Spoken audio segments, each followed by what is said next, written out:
अस्सलाम वालेकुम नाज़रीन, Hasan Nisar official YouTube channel के साथ मैं हूं इकराम मलिक। नाज़रीन, जैसा कि आपको पता है कि ये वायरस पूरी दुनिया में फैल चुका है और हर कोई अपने इक़दामात अपना रहा है इससे सामना करने के लिए, इसको ख़त्म करने के लिए, इससे बचाव के लिए। इसके साथ ही हमें भी इसके बचाव के लिए जो एहतियाती तदाबीर और जो प्रिवेंशंस और प्रिकॉशंस दिए जा रहे हैं, हमें उसको लाजमी अपनाना चाहिए। पहली बात कि हमें सैनिटाइज़र और मास्क का इस्तेमाल लाजमी तौर पर करना चाहिए। इसके साथ ही हमें अपने घर को भी साफ़ सुथरा रखने में हर मुमकिन कोशिश करनी चाहिए। घर को साफ सुथरा रखने के लिए हमें क्लोरीन की जो टैबलेट्स होती हैं वो बआसानी बाजार से मिल जाती हैं। तो नाज़रीन, अगर हम क्लोरीन की 5 टैबलेट को 1 लीटर पानी में डालकर उसके घर के कोनों पे छिड़केंगे, बच्चों के खिलौनों को साफ सुथरा रखेंगे, बच्चों के बाईसाइकिल्स और जो जो इस्तेमाल की अशिया हैं उसमें अगर हम उसकी सफाई की जाए क्लोरीन से, तो बहुत ज़्यादा बेहतर साबित हो सकता है। या फिर बाजार से अल्कोहल 70% बआसानी दस्तयाब होता है, उसको भी इस्तेमाल किया जा सकता है। क्लोरीन वाइप्स मिलती हैं, हम उसको इस्तेमाल करते हैं अपना फ़ोन साफ़ करने के लिए और लैपटॉप साफ़ करने के लिए, टीवी का रिमोट स्क्रीन वगैरह साफ़ करने के लिए। ये बहुत सारी चीज़ें होती हैं जिसका इस्तेमाल हमारी ज़िंदगी में काफ़ी ज़्यादा होता है और बाय रूटीन होता है, तो इसके लिए हमें इनकी सफाई भी करना बहुत ज़रूरी है। क्लोरीन वाइप्स है, इनका इस्तेमाल कीजिए और अपने फ़ोन लैपटॉप को भी साफ़ सुथरा रखिए। आप लोगों को पता है कि अभी तक इसका कोई ट्रीटमेंट, कोई वैक्सीन कुछ भी नहीं है, मगर मार्केट में बहुत ज़्यादा अफवाहें हैं, प्याज खाइए और इस तरह से कीजिए, मगर ऐसा कुछ भी नहीं है। इसका वाहिद हल जो है वो है प्रिकॉशंस और प्रिवेंशन। हमें एहतियात और इलाज इसका खुद ही करना है और उसके लिए हमें एहतियात ये करनी चाहिए, हमें सफाई सुथराई का बहुत ज़्यादा ख्याल रखना है।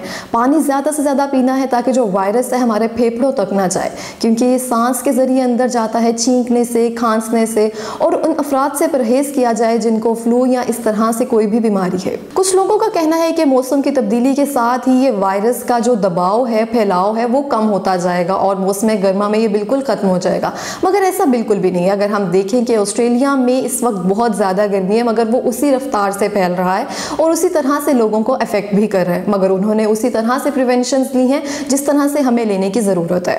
और अगर हम बात करें चाइना की और उसके मोरालिटी रेट की कि वहाँ पे जो लोगों की अमवात हुई है वो 2 से 3% है, तो फिर हम कहते हैं कि कुछ लोग बुखार से भी मर जाते हैं, फ्लू से भी मर जाते हैं, तो ये आम बात होती है, मगर ऐसा बिल्कुल भी नहीं है। क्योंकि चाइना ने वहाँ पे वो तमाम हथियार अपनाए, वो तमाम प्रिकॉशंस ली, वो तमाम प्रिवेंशन ली जो कि एक तरक्की याफ्ता मुल्क ने लेनी चाहिए थी। मगर अगर हम पाकिस्तान की बात करें तो ऐसा बिल्कुल नहीं है। उन्होंने तमाम प्रिकॉशन, प्रिवेंशन और अपनी तमाम एहतियाती तदाबीर के साथ उसको 12, 15, 20% जाने से रोक के सिर्फ 2 से 3% ही रहने दिया।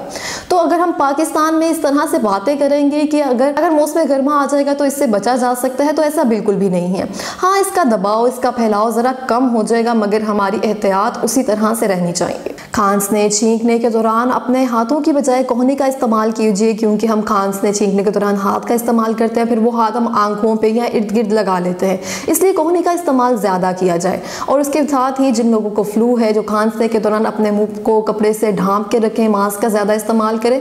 और अगर मास्क के दौरान भी ऐसा हो तो मास्क को ज़्यादा ना इस्तेमाल कीजिए या हाथ ना लगाइए। मास्क को भी 8 घंटे से ज़्यादा इस्तेमाल ना कीजिए और उसको चेंज करते रहिए। और जैसा कि पूरे मुल्क में लॉकडाउन होता जा रहा है, कराची और सिंध में मुकम्मल लॉकडाउन हो गया है और इस तरह से हमें भी एहतियात करनी चाहिए। जो लॉकडाउन हुआ है उसमें ये कहा गया है कि खुद को आइसोलेट किया जाए। आइसोलेट इस तरह से किया जाए 14 दिन तक अपने घर में रहें और बाहर से किसी को ना आने दें। और अगर वहाँ बाहर कोई ग्रोसरी वगैरह लेने जा रहा है, उसके कपड़े, शूज़ वगैरह बिल्कुल अलहदा से रखें और जब वो बाहर से आए अपने घर वालों से मिले नहीं जब तक वो अच्छी तरह से खुद को क्लीन ना कर ले। जितना भी इक़दामात है मेडिकल एक्सपर्ट और हुकूमत हमको बता रहे हैं, उसको इग्नोर मत किया जाए, बल्कि अच्छे तरीके से बहैसियत एक कौम के मुत्तहिद होकर उसको अपनाया जाए और उसका सामना किया जाए। अगर पूरी कौम मुत्तहिद होकर 15 दिन तक इस बात की मुकम्मल परहेज़ करेगी और जिस तरह से एहतियाती तदाबीर दी जा रही है उसको अपनाएंगी, तो इंशाल्लाह हम इस मुश्किल से बहुत जल्दी बाहर निकल सकते हैं। और वो अफराद जो 50+ है और जिनको डायबिटीज़ और फेफड़ों का मसला है, उनको ये मर्ज़ जल्दी इफेक्ट करता है,